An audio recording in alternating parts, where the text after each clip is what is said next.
আমার cause of concern সেটা হচ্ছে শুভমান গিলের ফর্ম। ক্যাপ্টেন, ভাইস ক্যাপ্টেন এই দুজনের ফর্ম কিন্তু গোয়িং ইনটু দ্য টি-20 ওয়ার্ল্ড কাপ ইন্ডিয়ার সবথেকে বড় হেডেক। মানে গৌতম গম্ভীর ফ্লেক্সিবিলিটি নিয়ে এত কথা বলেন, কিন্তু আল্টিমেটলি মানে ফ্লেক্সিবিলিটি কি শুধু ব্যাটিং অর্ডারে চেঞ্জটাই ফ্লেক্সিবিলিটি না। মানে যে চেঞ্জটা তুমি করছো সেই জায়গায় যার জায়গায় যাকে নিয়ে যাচ্ছ সেই জায়গায় সে অ্যাডাপ্ট করতে পারছে কিনা সেই জিনিসটাও তোমাকে দেখতে হবে। মনে হয় না ধর্মশালাতেই তিনি ড্রপ হবেন। আমার মনে হয় এই সিরিজটা তাকে পুরোটাই দেওয়া হবে। আচ্ছা, এই সিরিজটা যদি কোনো ভাবে মানে রান না আসে গিলে, সেক্ষেত্রে অন্য কোনো ভাবনা চিন্তা আসতে পারে বলছো? সেক্ষেত্রে নিউজিল্যান্ড সিরিজ থেকে তিনি হয়তো টিমের বাইরেও থাকতে পারে।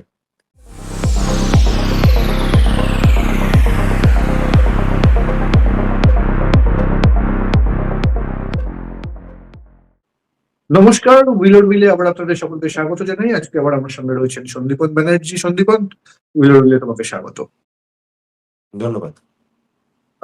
সন্দীপন, আজকে আমরা দেখলাম যে ভঙ্গিমায় বলা যায় ভারত সিরিজের প্রথম ম্যাচটা জিতেছিল বেশ যতটা আধিপত্য নিয়ে, দ্বিতীয় ম্যাচটা দক্ষিণ আফ্রিকাও যেন ঠিক সেই রকম ভাবে খানিকটা জিতলো। আজকের টিম ইন্ডিয়া পারফরমেন্স নিয়ে তুমি কি বলবে?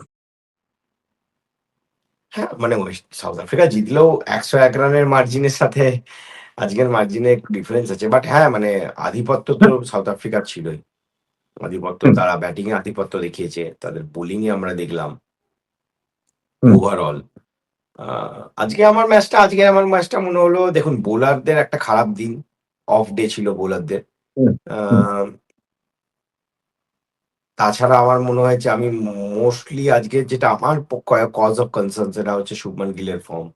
ক্যাপ্টেন, ভাইস ক্যাপ্টেন এই দুজনের ফর্ম কিন্তু গোয়িং ইনটু দ্য টি-20 ওয়ার্ল্ড কাপ ইন্ডিয়ার সবথেকে বড় হেডেক। এবার আচ্ছা, প্রবলেম হয়ে গেছে টি-20 ওয়ার্ল্ড কাপের ১.৫ মাস আগে আপনি ক্যাপ্টেন চেঞ্জ করতে পারবেন না।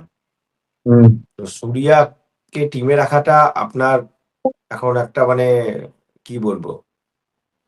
বাধ্যবাধকতা হয়ে গেছে বেসিক্যালি। ঠিক, ফর্ম না থাকলেও আপনি যেহেতু ক্যাপ্টেন চেঞ্জ করতে পারবেন না। হুম, প্রবলেমটা হয়ে গেছে গিলের ফর্ম। গিলের হুম, যেহেতু ফর্মটা নেই এবং গিলের হুম, জন্য কি হচ্ছে সঞ্জু স্যামসন খেলতে পারছে না, প্লেইং 11 আসতে পারছে না। সঞ্জু স্যামসন হুম, এলে কি হতো? আপনার একটা ওপেনার ব্যাটারও হয়ে যেত, কিপারও হয়ে যেত। আজকে যেমন অক্ষর প্যাটেলকে প্রমোট করা হলো। এটা আমি অস্ট্রেলিয়া থেকেই বলছি।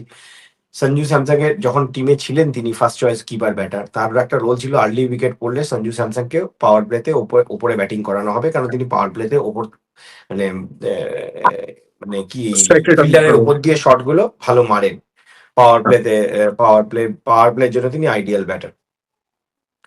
কিন্তু প্রবলেম হচ্ছে এখন যেহেতু সঞ্জু নেই, তার জন্য হুম, জিতেশ ফ্লেক্সিবল নয়। জিতেশকে ওপরে পাঠানো যাবে না। কাকে পাঠানো হচ্ছে কোনো ম্যাচে? সুরিয়া আসছে, সুরিয়ার নিজেরই ফর্ম নেই। হুম। কোনো ম্যাচে আজকে দেখুন অক্ষর প্যাটেলকে পাঠানো হলো। মানে কোনো লজিক নেই অক্ষর প্যাটেলকে পাঠানোর মধ্যে। তো আমার আমি মনে হলো যে মানে একটু ক্লুলেস লাগছে আমার এই টিমটাকে। এক্স্যাক্টলি, আমি এই কথাটাই মানে বলতে যাচ্ছিলাম স্পেশালি যে ইন টার্মস অফ স্ট্র্যাটেজি। দেখো হ্যাঁ, হার জিত তো আছেই। টি-20 ক্রিকেটে হার অবশ্যই। জিত হবে, হতেই থাকবে। এগুলো খুব একটা বড় ব্যাপার না। কিন্তু ইন টার্মস অফ স্ট্র্যাটেজির দিক থেকে আমি দেখছি টিমটা একটু ক্লুলেস মনে হচ্ছে আমার। তোমার কাছে কোনটা বেশি বেশি কনসার্ন? একদিকে আমি দেখছিলাম যে একটা স্ট্যাট যে শেষ 20টা ম্যাচে সূর্যকুমার যাদবের বোধহয় 11টা সিঙ্গেল ডিজিট স্কোর, অন্যদিকে গিলের ফর্ম। তোমার কোনটা বেশি ভাবাচ্ছে? দুটোই কনসার্ন, দুটোই কনসার্ন আমার কাছে। ক্যাপ্টেনের ফর্ম তো অবশ্যই কনসার্ন। কারণ গিলকে হুম, তুমি ফর্ম না হলে গিলকে তুমি ড্রপও করতে পারো। তুমি ক্যাপ্টেনকে ড্রপ করতে পারবে না। হুম, তো সুরিয়ার ফর্মটা আমার সবথেকে বেশি কনসার্ন। তারপরে হুম। অবশ্যই গিলের ফর্ম। তুমি অক্ষর প্যাটেল নিয়ে কথা বললে, তোমার এই আজকে যখন 200+ চেস করতে হচ্ছে এবং প্রথম ওভারেই প্রথম উইকেট চলে গেছে, এই অক্ষর প্যাটেলকে নামানোর স্ট্র্যাটেজিটা তোমার কতটা ঠিকঠাক লেগেছে? আমার মনে হলো ওরা পাওয়ার প্লেতে কেউ একটু মানে kind of a pinch hitter. তারা চেয়েছিল যে পাওয়ার প্লেতে গিয়ে একটু উপর থেকে মারবে।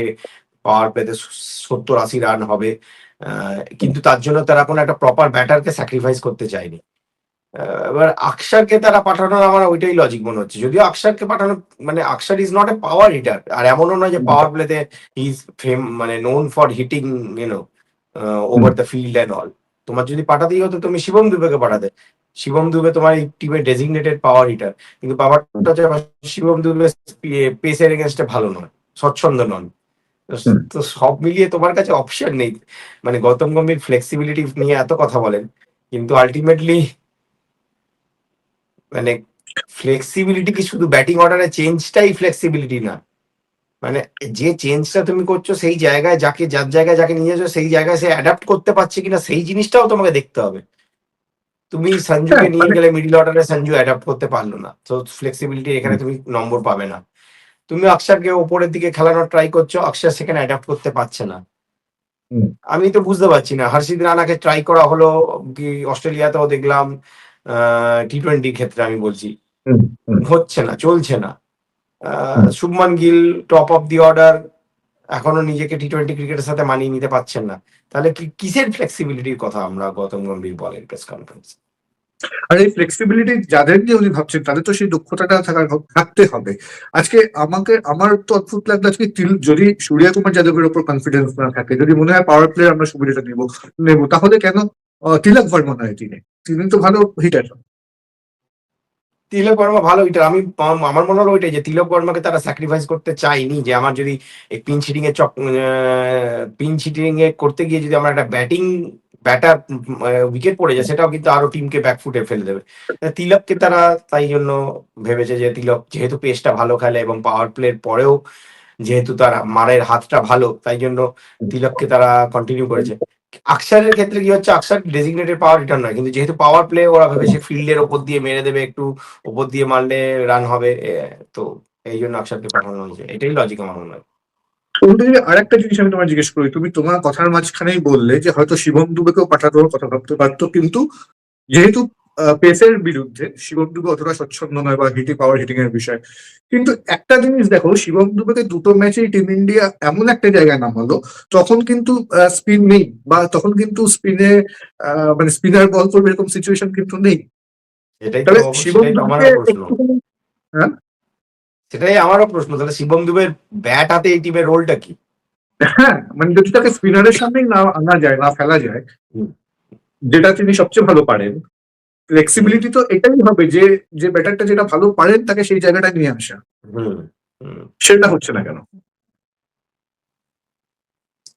দেখো, আইপিএল আর ইন্টারন্যাশনাল ক্রিকেটের মধ্যে ডিফারেন্স আছে। আইপিএল হুম, এ শিবম দুবের ওইটাই একটা রোল যে স্পিনের এগেনস্টে হিট করা, কিন্তু তিনি 7টা ম্যাচ চেপকে খেলেন। চেপকে তোমার হুম, অপোনেন্ট যে টিম থেকে তাদেরকে স্পিনার নিয়ে নামতে হবে, তার হুম, বাধ্যবাধকতা আছে যে চেপকে খেললে মোটামুটি 3টে স্পিনার ধরা বাঁধা থাকে। 12 ওভার হুম। তুমি পাচ্ছ, তুমি মিডল ওখানে তুমি শিবম দুবেকে স্পিনের এগেন্স্ট। যে কোনো ভাবে ইউটিলাইজ করতে পারবে। হুম, ইন্টারন্যাশনাল ক্রিকেটে তো সেই জিনিসটা নেই যে তোমার সব ম্যাচ এক স্পিন ফ্রেন্ডলি কন্ডিশনে হচ্ছে, আজকে পেস ফ্রেন্ডলি কন্ডিশনে হচ্ছে। হুম। তো অস্ট্রেলিয়া তো আমরা দেখলাম শিবম দুবে যেখানেই পেস ফ্রেন্ডলি কন্ডিশন সেখানেই শিবম দুবে স্ট্রাগল করছে। ওটা তো আমরা রিঙ্কু সিং কে ভাবছি না। অথচ আমরা রিঙ্কু সিংকে ভাবছি না, যে যিনি স্পেস এবং স্পিন দুয়ের এগেস্টেই খুব স্বচ্ছন্দ এবং যথেষ্ট সেন্সিবল ক্রিকেটার।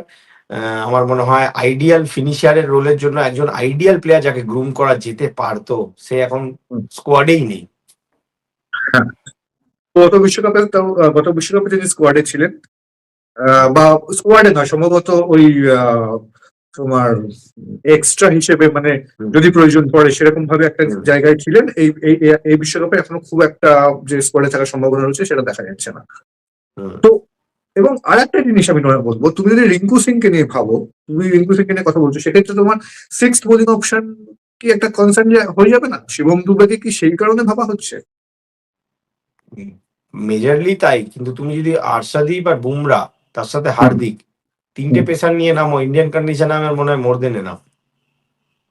তোমার সিক্সথ বোলিং অপশনের প্রয়োজন নেই বলছো? না, At না, any বোলিং অপশনের condition। প্রয়োজন আছে। ইন্ডিয়ান সেটা কে হবে কন্ডিশনে আমার তাহলে? মনে হয় 3টে পেসার এনা, তারপর তো তোমার কাছে 3টে স্পিনার থাকছেই।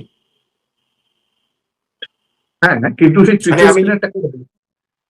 তৃতীয় স্পিনারটা কুলদীপকে আমি নিতে রিঙ্কু হবে। বা তিলক মানে বা হ্যাঁ, তিলক বা এরপর ওই রিঙ্কু সিং এর জায়গাটা রিঙ্কু সিং বা শিবম দুবের জায়গাটা নষ্ট হয়ে গেল। আমি সেটাই বলতে চাইছি। ব্যাটিং অপশন হ্যাঁ, কমে মানে গেল। না, রিঙ্কুকে খেলিয়ে আমি, রিঙ্কু তো এখন নেটে বল করছেই। আচ্ছা, রিঙ্কু বোলিং করছে, তিলক বোলিং করছে। তোমার সিক্স বোলারের কত ওভার আর তোমার লাগবে? এক বা দুই হুম। হয়তো।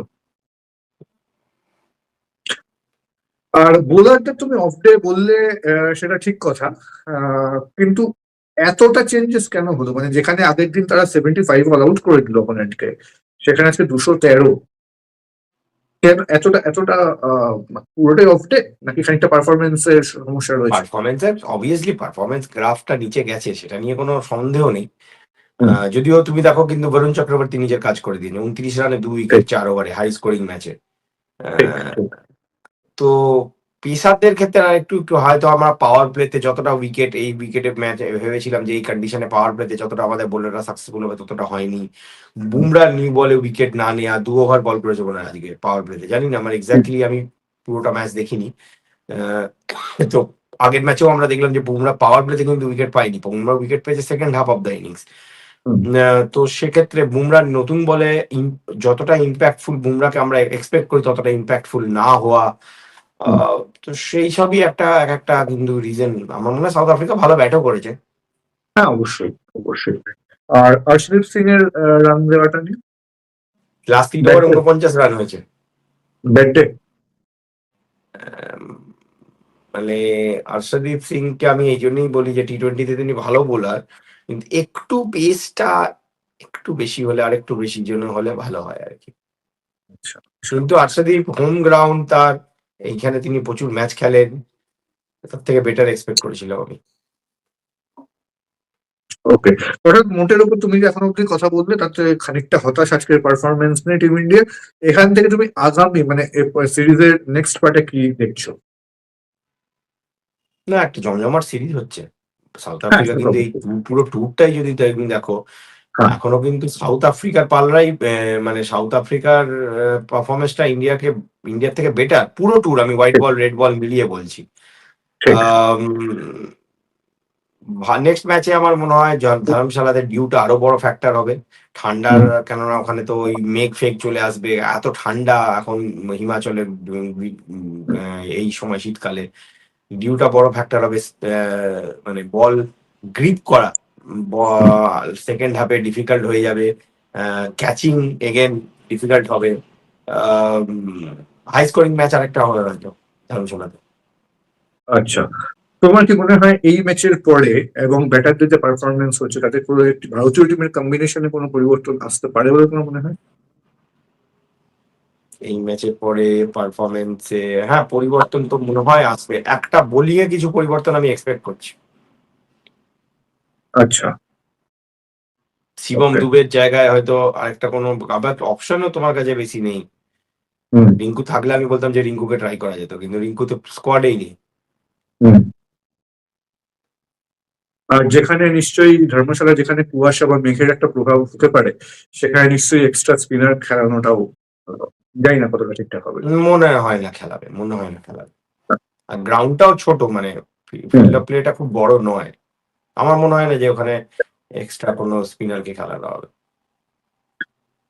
ব্যাটিং এর দিকে মানে আমি যেটা সরাসরি জানতে চাইছি, তোমার কি মনে হয় যে গিলকে ড্রপ করার কোন রকম সম্ভাবনা না, রয়েছে? গিল গিল আরেকটা আমার মনে হয় না ধর্মশালাতেই তিনি ড্রপ হবেন, আমার মনে হয় এই হুম, সিরিজটা তাকে পুরোটাই দেওয়া হবে।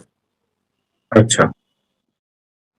এই সিরিজটা যদি কোনো ভাবে মানে রান না আসে গিলের, সেক্ষেত্রে অন্য কোনো ভাবনা চিন্তা আসতে পারে বলছো? সেক্ষেত্রে নিউজিল্যান্ড সিরিজ থেকে তিনি হয়তো টিমের বাইরেও থাকতে পারে। মুদ্রা কথা হচ্ছে, যখন ধরো ওয়ার্ল্ড কাপের একদমই পারফেক্টলি 1.5 মাস বাকি, তখন তুমি টিমটাকে কেমন দেখছো, কেমন গুছানো দেখছো? কয়েকটা তো জায়গা নড়বড়ে মনেই হচ্ছে, ক্যাপ্টেনের ফর্ম, ভাইস ক্যাপ্টেনের ফর্ম, বোলারদের পারফরমেন্স এগেন আমি বলবো বিট প্যাচি। তোমার উইকেট কিপারের স্লট এখনো তুমি তুমি জানো না কি হবে, কারণ জিতেশও কিন্তু খুব একটা ইমপ্রেসিভ নন এখনো পর্যন্ত। তো সব মিলিয়ে শিবম দুবে আবার একটা উইক লিঙ্ক চলে আসছে, শিবম দুবের নন পারফরমেন্স। তো সব মিলিয়ে বেশ একটু নড়বড়েই আমার মনে হচ্ছে এই টিমটাকে। বেশ, দেখা যাক এই সিরিজটা শেষ হতে হতে আরো খানিকটা গুছিয়ে নিতে পারে কিনা টিম ইন্ডিয়া, সেদিকে অবশ্যই আমাদের সবারই নজর থাকবে। অনেক অনেক ধন্যবাদ সন্দীপক, তোমাদেরকে সময় দেওয়ার জন্য। খুব তাড়াতাড়ি তোমার সঙ্গে অন্য কোনো প্রোগ্রাম নিয়ে বসবো। ধন্যবাদ পার্থ।